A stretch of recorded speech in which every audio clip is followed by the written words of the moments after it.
Le Lierre et l'araignée de Grégoire Carlet, aux éditions Dupuis, collection Air Libre. Alors, Grégoire Carlet a une histoire familiale, comme beaucoup Oui. dans l'Est de la France. Son grand-père a connu la Seconde Guerre mondiale et il faisait partie d'un groupe d'adolescents ou de jeunes adultes, on va dire, résistants à l'occupant nazi. Ce groupe s'appelait La Feuille de Lierre et a, à son niveau, participé Des à la mouvements de lutte, à résistance, des ouais. mouvements de résistance.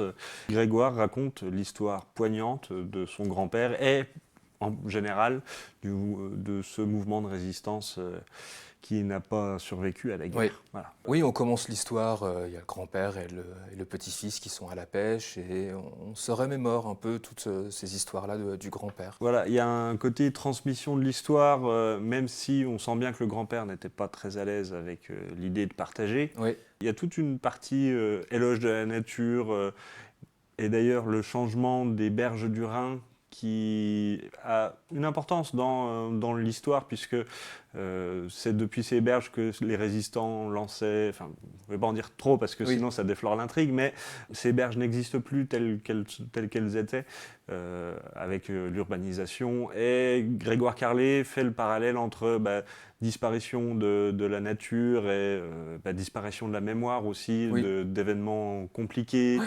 durs. Il y a vraiment deux temps dans le récit, un temps je ne vais pas dire actuel parce que c'est les souvenirs d'adolescence de Carlet, donc ça doit se passer dans les années 90, 80-90, et évidemment le temps de la Seconde Guerre mondiale.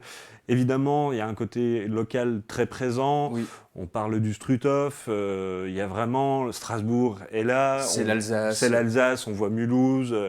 C'est très ancré localement et en même temps, ça a une résonance universelle. Oui, c'est une histoire de courage, de dépassement de soi vraiment que nous raconte Grégoire Carlet à travers cette histoire de son grand-père. Oui, et c'est graphiquement osé. Ouais. Je trouve qu'il a pris un parti pris esthétique pas simple, parce qu'on est à la fois dans un dessin réaliste assez classique et en même temps une mise en couleur à l'aquarelle ou à la gouache, je ne sais pas trop, avec des tons assez violents, assez crus, des fuchsias, des verts, la couverture donne pas mal le ton.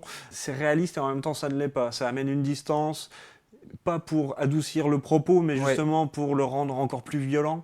Voilà, c'est un angle que je trouve intéressant et original. Oui, et c'est une redécouverte vraiment de ces petits mouvements de résistance qui ont vraiment apporté beaucoup à la France pendant cette Seconde Guerre mondiale.